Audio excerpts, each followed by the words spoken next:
Hi all, today we talk again about Italian history during the Low Middle Ages. And more specifically, as you understand from the title, about the demographical growth of the Italian urban centers. That during this period represent the most florid and larger, indeed, cities of medieval Europe. Um, Both in absolute and in relative terms, Italy had also um, other records. First places in for other fields. We will talk about that incidentally about the urban centers that were in fact the fulcrum of this of these qualities most of all. And this produced in turn, a huge, reflection all over Europe that, indeed, towards the Low Middle Ages was beginning to expand as well. There were certain areas that were as populated as Italy in certain cases, especially in terms of demographical concentration, not necessarily within the cities, but we're talking about a picture of the whole European continent in which, it was pretty unusual to have such large cities, and it's not surprised that the Italian peninsula, and especially the center and the north, were so important in the low and late Middle Ages, and as well as in the early modern era, in terms of cultural, let's say, scientifical, technological, and artistical advancements, um, exactly as the body of this very developed urban society that actually existed because there were some premises that allowed those extra surplus to be invested into something else, and that could produce more than just essentially a survival economy, as in large areas of Europe actually was still there until very late in time. So obviously we don't have to intend the demographical extension of such centers as something enormous, especially for our standards. We can say that the medieval cities kept, for a very long time a quite reduced size, and especially from an historical point of view, it's very difficult to even trace the history of this development, meaning that the sources about the demographical data, etc., are usually very poor, very unscientifical. They don't provide a great solid knowledge. So sometimes we have really to watch at the whole picture and to evaluate the few explicit quantities that are given by the sources into a broader picture, into which also comparative method is extremely important. So obviously, as we know, the growth of urban cities all over of urban centers all over Europe was something that started usually, and it's usually associated with the rebirth of the year 2000, the year 1000, and which therefore goes, it's relatively early in time, at a moment in which sources were quite scanty, quite obscure in many ways. So it's only around the 13th and 14th century that we can better evaluate, at least with a higher, with a lesser degree of approximation, the actual number of inhabitants of a certain city. And at this point, we also must think that we are at the at the end of at the maximum levels at the end of a very big phase of expansion. So we kind of number we kind of counted the numbers of very big systems for the time that, however, weren't so in the past. So even at this point in history, it's extremely rare in Europe to find centers whose population was substantially superior to 50,000 inhabitants. And this is the case also in Italy as well, considering the standards of the time. But there were quite big cities, however. Milan was for a very long time the largest city in Europe. It counted around at the peak of its expansion 150,000 inhabitants, more or less, because this is just approximate, but all the hints we have actually point at that. I will find some more detailed charts than the data I've collected now, because I think it's very interesting even to count, make a comparison with other cities. Cities like Venice and Florence, that were quite developed centers by the 14th century, counted 100,000 inhabitants. We're always talking about before the Black Death, so this is plague and before the mid of the 14th century, and in certain cases even slightly before that, because as we talked about 2 days ago with the Great Famine of 13, 15, 17, the European continent and some cities were already facing some sort of crisis. Genoa didn't surpass or maybe, yeah, it slightly surpassed the 50,000 inhabitants. Now you have to count here Milan, Venice, Florence, Genoa as basically the larger cities at the time, also as trading or banking centers. That's very important.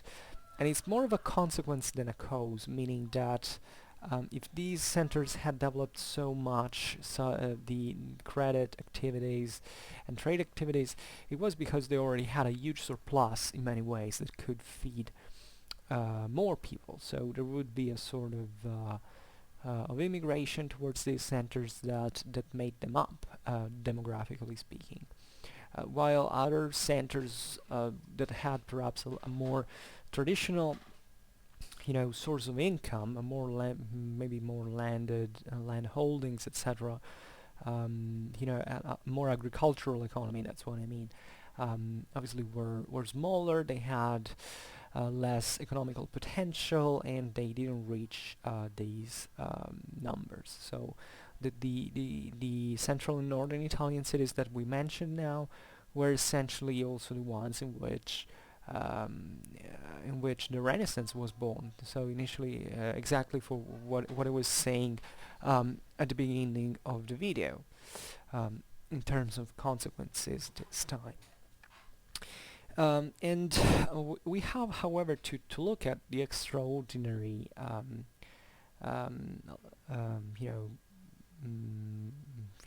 quantities that these really embodied, because outside Italy in Europe, it was basically just Paris that had a population that was similar to the one of the major Italian cities.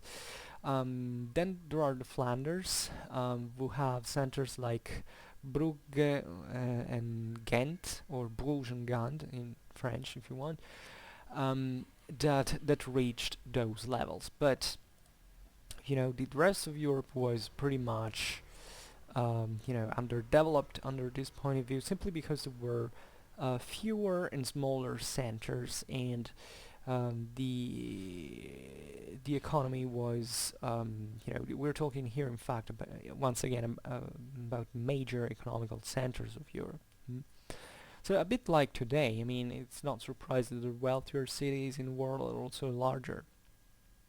Or better, not really the wealthier, but the ones who have more training activities, in industrial activities at this point, are also larger in many ways, because they are unavoidably the ones that attract more working force. Remember that in northern Italy and Flanders at this time there is sort of textile industry that required, massive working force to increase the profits, because it was mostly a matter of quantity. The cities could afford to import raw material, but then needed a lot of people to work it in order to produce it. And this had favored immigration, that had favored the increase of the obviously of manufacture of people coming there, inhabiting and making a living out of even the services. This is also the time of the rise of universities that attracted quite a substantial number of people into the city. And you have also to think that in demographical terms we are at an age that basically didn't saw any substantial increase in population without the over time, or at least short and middle terms, without the very heavy presence of immigration. And this was true essentially for all the pre-industrial cities. We can name certain factors, maybe like climate change, that maybe favored growth in certain measure, but it was still very slow. And just like in the ancient world, if a center grew and acquired a very big importance in a relatively short term, like 2 centuries, it was usually because there had been a mass immigration into it, and not because people were more fertile, and at least that was the major element that counted. Now, Italy at this time had something like 2.5 million people living in 2 cities. Now, this tells you how big the Italian urban system actually was, because like in all pre-industrial societies, the majority of people lived into the countryside, and even in Italy. And this tells you in turn how Italy was populated in absolute terms, independently from um, whether people lived in the country or in the city, and the general sum of it. So to the big metropolis, to the big Italian metropolis, we have to add other cities that had a number of residents that surpassed the 40,000. We're talking about Verona, Bologna, Pisa, Siena, and Palermo. So these were quite important cities on their own. Verona at the end of before the plague essentially was the center of the La Scala's lordship that was being formed and eventually was aborted at a point, so that Verona didn't become a hugely developed city in the late Middle Ages. Then we have Bologna, which famously had the University of Law, the most important and oldest university in Europe. So, great. It was a large city already, before that.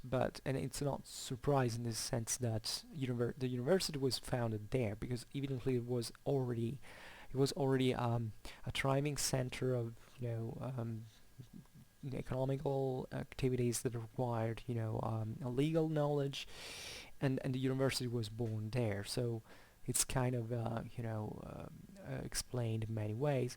And it had also an important location into along the trade routes and communication nets.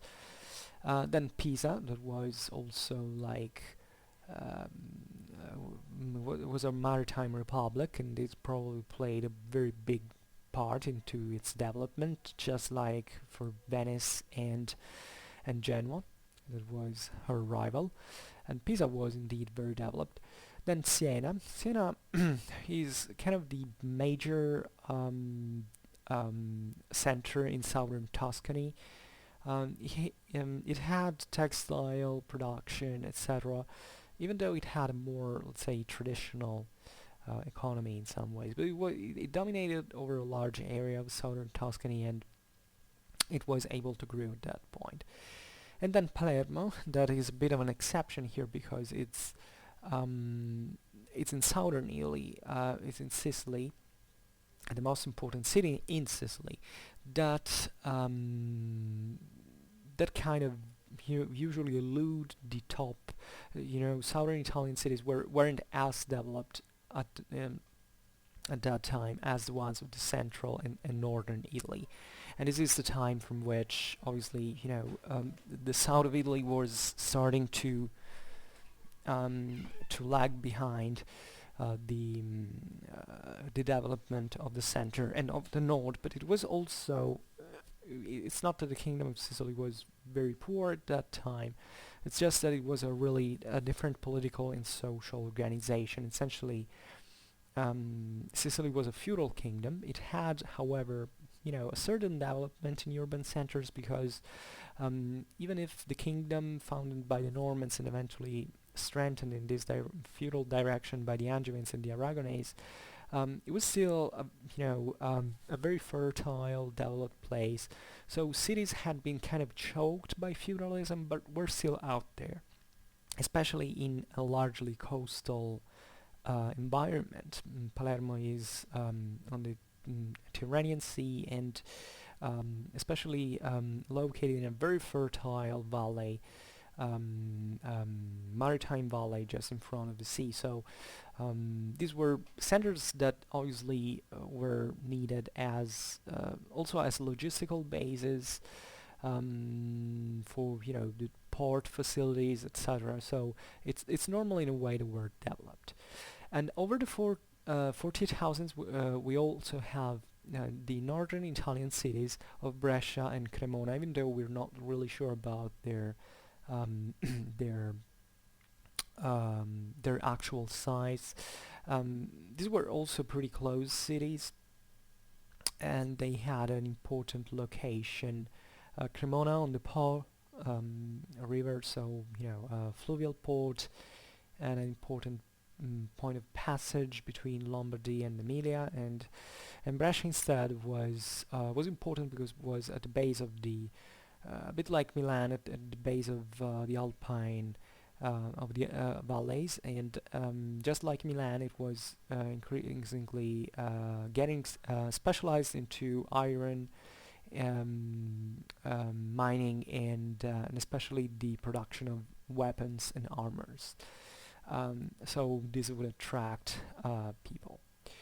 Then Italy has, I here found this map which is pretty small, doesn't really give you much the idea of how big the Italian phenomenon here is, because here, if you look at the legend, it says, very large from 25 to 25 to 50,000 inhabitants. But if you really looked, first of all, the whole Italian population compared to the rest of Europe, and how these centers individually were superior to that size, you would see that basically a huge part of Europe was actually made up by Italians at that time. And it wasn't just a quantitative thing, but also a qualitative thing, meaning that not only there were so many, but they also were so wealthier and better schooled and better fed. So a great part of medieval history is necessarily the history of Italy, differently from other areas of this time like Spain or Greece or Germany that were important in many other ways, but weren't even demographically, they were extremely smaller compared to Italy. Then in a broader picture, Western Europe was incredibly more populated than Eastern Europe. So I think this is always important to give, a quantitative dimension of this phenomena, because I'm not really a fan of these socioeconomical, data. I find them sometimes quite cold. When talking about history, it's better to talk about stories of individuals and wars and stuff. But these numbers really tell you so much, and if you already know a bit about medieval history or history in general, when you read these numbers, it's as if, and you reflect upon it, it's as if everything made more sense in many ways, and um, you could better have, you can really reinforce your structural view of that period. Then, so I was reflecting on this map and seeing that it's very reductive, very simple and concise, and very incomplete in many ways, also for the rest of Europe. But let's say that if you could see a better map, you would see Italy really dotted by this huge amount of of of cities with tens of thousands of inhabitants. Then here we recall just the ones that arrived up to the 40,000, but was a very larger number of cities in Italy that were between the 20 and 40,000 inhabitants. That was also quite big for that time, and these were still very important cities. Think about Naples. It was at this point essentially the capital of the Angevin kingdom of technically it was still Sicily, administratively conceived, but that's the reason why we also call it Kingdom of Naples, because it was just peninsular Italy, and Naples in this sense was this important coastal center that is still very large, because eventually the capital of the Kingdom of Sicily remained there, and even during the modern age, so it was a very structured place, very large one. I think Naples at a point of in the 18th century was the largest city in Europe. So for saying that already at this time it was a kind of a base for that, for that growth. Then Rome. Rome at this point, telling the truth, we're talking about the beginning of the 14th century, especially after the popes left for Avignon. It was a kind of, at the bottom of its demographical expansion. It was had actually been a contraction in previous centuries. So even historically speaking, there is the reflection how Rome in this period was so far from its past might, but it was still a center of big importance, also because Rome was historically founded in a very fertile area with the access to a very important river, its valley, etc. So it would obviously remain an important center. Then Padua. Padua also faces a crisis during this point, and telling the truth, it has a huge demographical expansion, especially towards the end of the 13th century, that at a certain point, creates even problems politically speaking, because it was a very powerful city, but probably this over expansion brought to those political division that eventually brought to its end.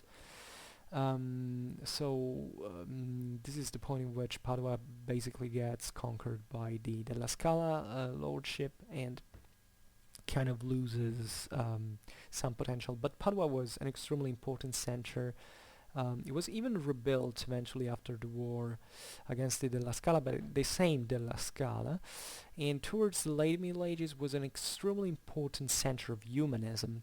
There were many humanists came from here. It was a great library interest, and it was one of the most highly refined urban centers of the Renaissance, and a beautiful city, by the way. Padua is in Veneto, for in northeastern Italy, for those who don't know. And then Messina. So here we have another, together with Naples and Palermo that we mentioned, also another southern Italian city, whose importance is pretty much obvious because Messina dominates the strait between Sicily and southern Italy and southern peninsular Italy. So it had always been an extremely important center.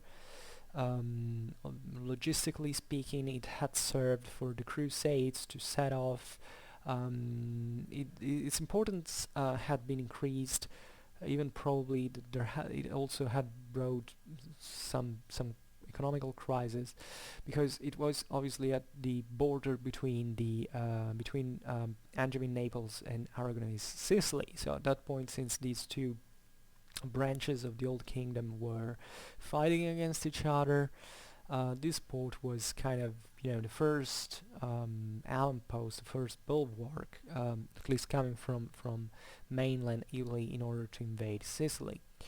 And we can't really count at the end of this, this list, all the Italian urban settlements that had more than 5,000 inhabitants. There were many, and in Europe, having a center of more than 5,000 inhabitants wasn't so few. Today we say, yeah, but it's really like very few. Yeah, but consider that at the time, what that meant. It wasn't a world that had known that kind of development so much. Even in Roman times, obviously there were many cities all over the empire, about which we don't know really very much, because obviously it's more far away in time. Also, people wrote less comparatively than at this point of the lower Middle Ages, so we don't really know. But these centers were pretty much standards that had been founded mostly through an immigration policy of Roman colonists, and they weren't such thriving centers like the ones you can find in medieval Europe at this time. With an economy that fastly rises on its own through trading activities, etc. We're still set in a, you know, in a world that had a lower economical potential than one of the lower Middle Ages. So you have to think that even in the past there hadn't been such a huge development of different centers that kept essentially growing at this point. Yeah, there is the Black Death, and much is lost, but essentially these centers basically developed all over all over the late Middle Ages and the early modern era. So uh, something unprecedented, and consider that some of these centers were really even working on their own. I mean, they weren't part of, and that's probably in part also what pushed them so much, that the absence of a very strong central authority actually pushed for the expansion and the competition of these centers, and this is also another reason why they kind of grew so much. Um, then there's also another important point to make about the Italian urban centers, that is their distribution within the peninsula, because there wasn't really a uniform distribution. Italy, for who has a certain elementary knowledge of geography, is crossed by these mountain chain of the Apennines that basically start from the southwestern Alps and arrive up to the Strait of Messina, and partly continue theoretically in geological terms even into Sicily. And then there is this very big valley, fluvial valley of the Po in the north, and therefore what you see is that technically there's a very few flat land in Italy. It's mostly a hilly terrain with not mountainous one, especially in the south. That means that you can't build cities if not in very particular areas. So this means that centers weren't distributed at all uniformly, and not just geographical factors interfered in the situation. First of all, the generally southern Italy, and especially Sardinia, and certain peripheral regions of the north, like the Friuli in the northeast and Piedmont in northwest, that were highly feudalized areas, at least for Italian standards, kind of presented a much more modest, urban frame, at least compared to the one that characterized the Po territories that were also crossed by very important ways of communication. For instance, the Emilia region is essentially the one on the right bank of the Po, so in the south, and the Lombard and Venetian areas in on the left bank in the north were extremely developed urban centers. I mean, even compared to we'll talk about that as well, but this was the place where really the urban development had been more rooted and had reached more greater dimensions, really for many reasons, because basically the Po helped, first of all, it was a flat land, so there were a lot of roads since the Roman times. In Roman times, really Cisalpingol, so northern Italy, wasn't really a highly developed area, especially in the late empire. It was a kind of disconnected region from the circuits of Mediterranean trade. But during the Middle Ages, this had changed. There had been a lot of bonifications of these usually swampy areas, because the Po River has, a really lot of tributary rivers. So it was originally a very marshy ground in many ways. The Italians of the north really put a lot in motion, especially since the end of the 8th century during the Lombard Kingdom. And from that time, basically, they kept rising, in spite of minor setbacks like the second invasions, and there is, generally speaking, a steady growth. So these areas, even obviously recovered the ancient Roman ways. And they were placed, thanks to the river, into this area that we can define of Central Europe, of continental Europe proper, albeit it could still be considered into the Italian peninsula, meaning that Germany and France are pretty close. These also were areas that began to develop much in low Middle Ages compared to ancient times. And Italy was, northern Italy, northern Italian ports especially, were the closest connection with the east and all the commerces that were taking place at that time. So basically everything that came into Europe passed from there. The Po Valley being also quite fertile area. So it was a combination of reasons that brought northern Italian towns to grow more and to become so uniformly more developed. Because some of you might say, well, but there is Tuscany as well that was similar. Yes, but Tuscany was different. Tuscany was less developed in this sense in terms of urban culture compared to the north. And that was the reason why. Also, well, let's stop here for now, but let's go on. Because there are really a lot of interesting things that I could say about about historical geography that come into my mind right now, but we have to make a bit of synthesis as well. And in fact, passing into central Italy, we must see that there was a sort of different pattern, because here maybe this is what I wanted to say, that in northern Italy, the city districts into the political map of Italy was basically subdivided, were usually larger, usually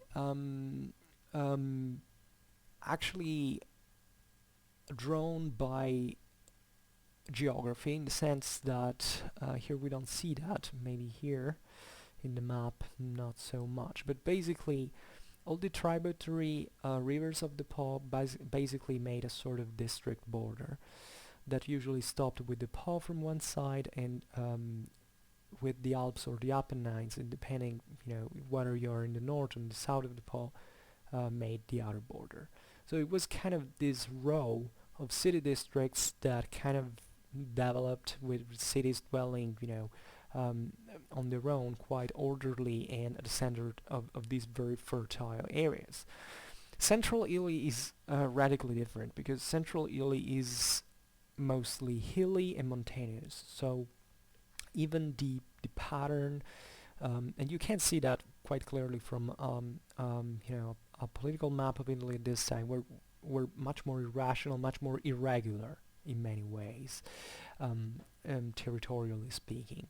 So you have this huge area that encompasses, central Italy up to the papal lands of the High Lazio, so the northwest of Rome, essentially, which that is completely dotted by a net of closer cities compared to the Po Valley, that however are smaller. They're usually small and middle-sized centers, and the reason why they are developed in this way is that in the irregularity of the terrain, they had kind of found all their own niche to expand, but at the same time they didn't have a lot of economical potential, so they couldn't have the strength to choke their neighbors. In the Po Valley, instead, the major city centers had basically remained all those ones of the Roman era, except with some exception, that basically dominated the countryside and the city district in a way that nothing but smaller centers that weren't usually not even cities proper, but let's say better towns, could expand. Um, so in the center you have this different pattern, that is maybe mitigated by the on the western side of the Apennine in central Italy with Tuscany, as a matter of fact, that instead had bigger cities like Florence, Siena, and Pisa mostly. Then there are other centers like Arezzo or Lucca, mostly, but they're kind of an exception in the picture. Um, and in fact, they kind of had also a very, maybe a dishomogeneous evolution trend compared to the one of the Po Valley that instead had a similar development overall, despite there were many and even more distanced geographically. So we can't say that. Oh, there is a mosquito. What the hell? Gonna kill it. Um, as I was saying, the concentration of cities that you find in Italy is basically comparable, perhaps just at this same stage of the long phase of demic development of Europe you could find in Flanders and in some regions of France. But for the rest, Europe was, much less developed, and you know, their dimension was the dimension of their cities was usually much smaller. The point is, which I find interesting, and it's a point that might be of interest, um, is how do and I hinted at that at the beginning of the video, is how do we know these cities grew at that time? We know, as we've said, that economical, demographical dimension for certain periods of history, given the nature of sources, is usually pretty obscure in many ways. We don't know exactly the numbers, the trends, etc. Well, there are, as I was saying, usually we go by comparison. We observe certain epiphenomena that kind of back the idea that this center was maybe more or less developed, and that can allow historically to say certain things. Italy is a very well documented area since the ancient world, and it's relatively easy to track actually the various stages um, of development of certain centers, even though always with a certain degree of approximation. The first element that might seem, kind of dumb, but actually is extremely important, is to look at city walls. Because city walls at this time were basically everywhere. These were centers like the rest of Europe that was kind of characterized by endemic warfare, and especially the Italians were extremely resourceful at this point, so they invested really a lot into war, both for defending and defending. So what we find in defending is that they built city walls to defend the centers, and these are normally things that are quite easily watchable. If you go into Italy, it's plenty of ancient and medieval city walls. If you take Rome, it still has the Aurelian walls that were made up again during the Byzantine era, and then during the Low Middle Ages. So Italy, this must be important even to remember, even to for a general understanding of a factor of why Italy had such big cities, is that Italy, having been the center of the empire and definitely most densely urbanized area compared to the other provinces, obviously had a huge amount of infrastructures coming from the ancient world, still intact largely, and the medievals had simply kept using them in part. There was a lot of obviously a adaptation of certain uses. Certain infrastructures like aqueducts kind of didn't work anymore, and it would have been foolish to make them work with huge expenses simply because the amount of the population was small, and maybe just the rivers could be were enough to effectively serve hydraulically the population.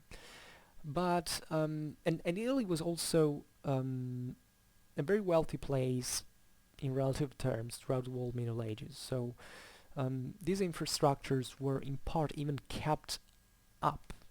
They didn't go completely ruined like in certain other areas of Europe.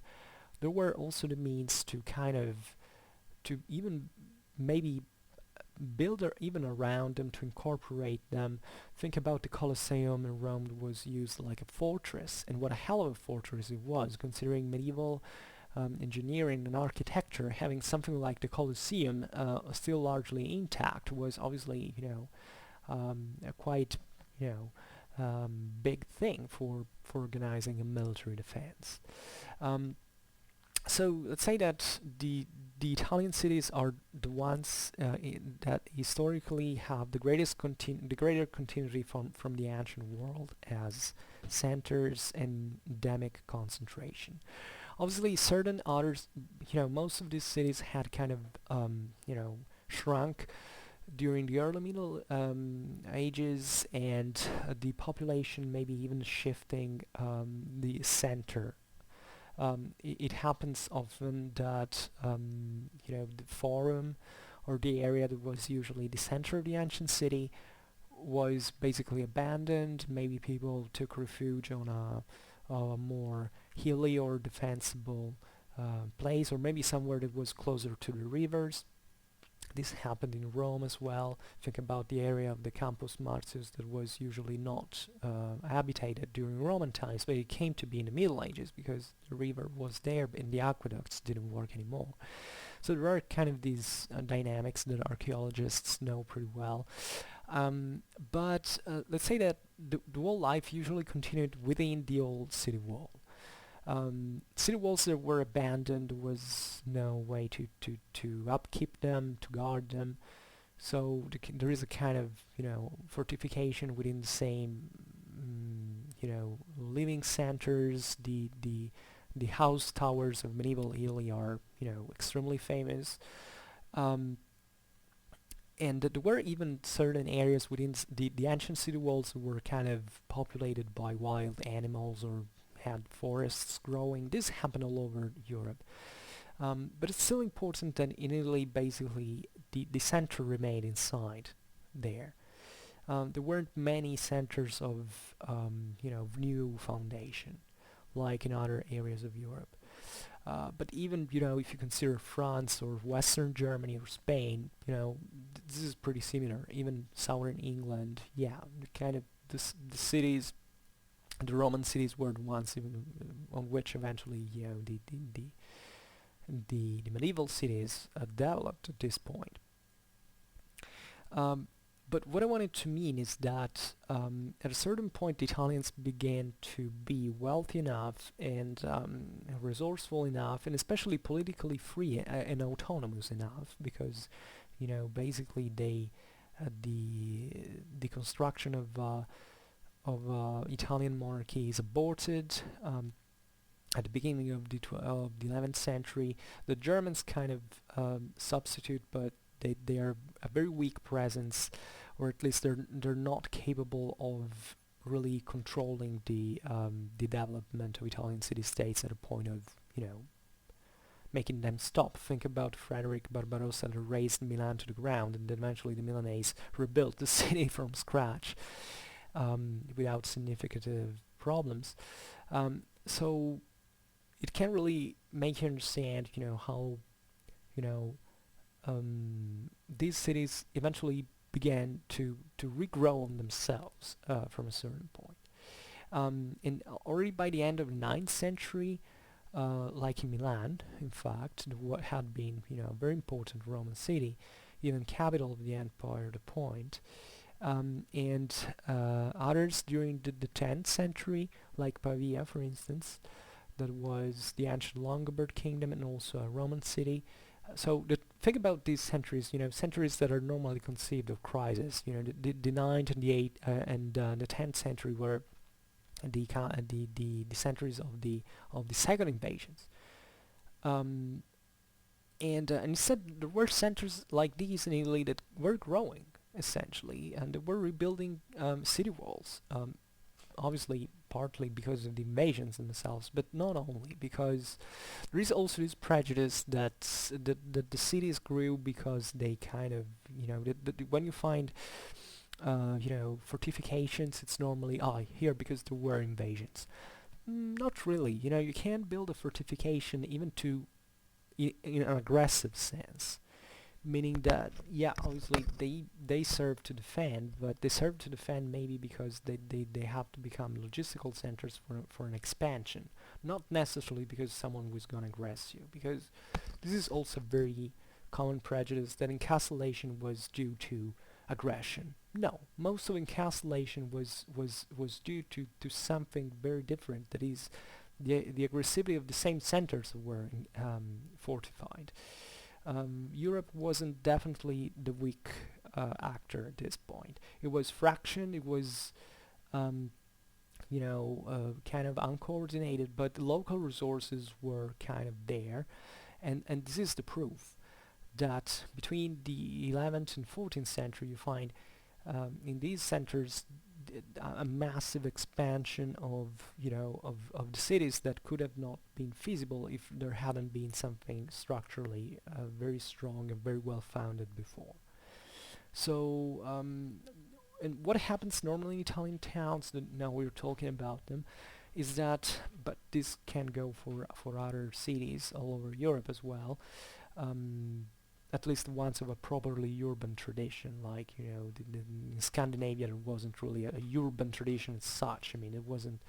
There were more kind of villages that wanted to acquire city rights for political reasons, but they were quite different settlements compared to the ones of Central and Southern Europe. Um, but around these cities at a certain point, there are certain burgs growing. These were all those immigrants that came working in the city and then sleeping outside at night. They were popular, settlements, cheap ones, but the development of urban centers was so massive that even these suburbs become quite fastly urbanized, and at that point, because they were also quite important economically speaking, because these were the homes of all the workers that made the city going on.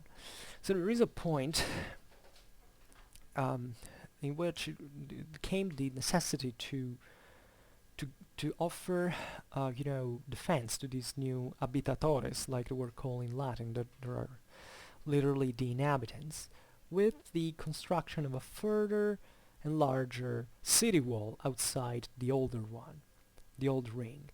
And this tells you how, potently the medieval cities exceeded and surpassed the Roman ones, because they, obviously needed to defend those inhabitants. What do? Fine, let's enlarge the city. Let's build a city wall, and an outer city wall. So you find these second rings that are being built quite early in time.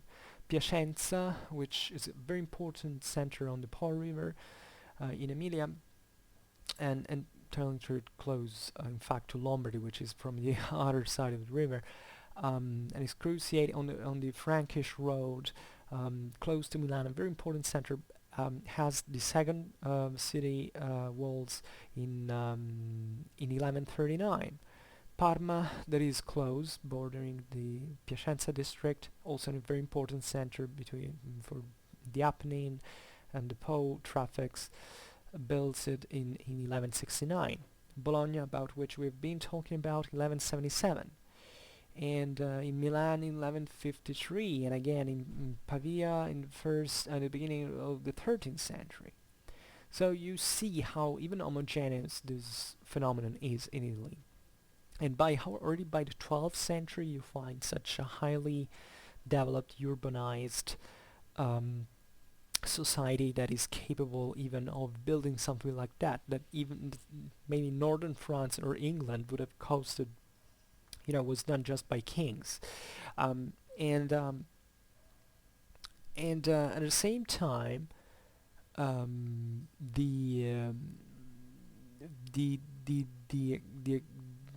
this huge expansion obviously also brought political consequences, because we were saying these people didn't just to to defend, but also to expand their world. I mean, consider that at this time, the city was really the world for the citizen in medieval times. It was a kind of universe on its own. It was conceived like such. Even the same idea of expanding the city walls was kind of an act of aggression, an act of expansion that was very proudly civically meant. And if you consider the power of cities like Florence and Bologna, for instance, you see that the second city wall was essentially 10 times more extended than one of the previous of the older settlement. So it means that the city enlarged superficially 10 times more. Obviously, yeah, the city walls usually were built since always in history, obviously also leaving a part of the inner surface free, because it was used during sieges to make military, to make military training, to store siege weapons, or to make a fair. It was organized in various ways, but it's still the idea that the city stops at something that is enormously bigger than it was before. And this also gives you the dimension of how big these cities actually were. So, how much did I speak? Oh my god, I'm talking always more. Okay, we finished for now. So I hope we didn't perhaps talk about Italy too much, but I hope I gave a decent idea of of how the growth of Italian urban centers, demographically speaking, and not only was crucial in the development of even of European civilization in many ways. So I thank you for listening. If you like this video, please share it. Otherwise, leave a like or subscribe to my channel to receive further contents through a notification. And as always, I thank you once again, and I wish you a beautiful time, and see you next time. Bye.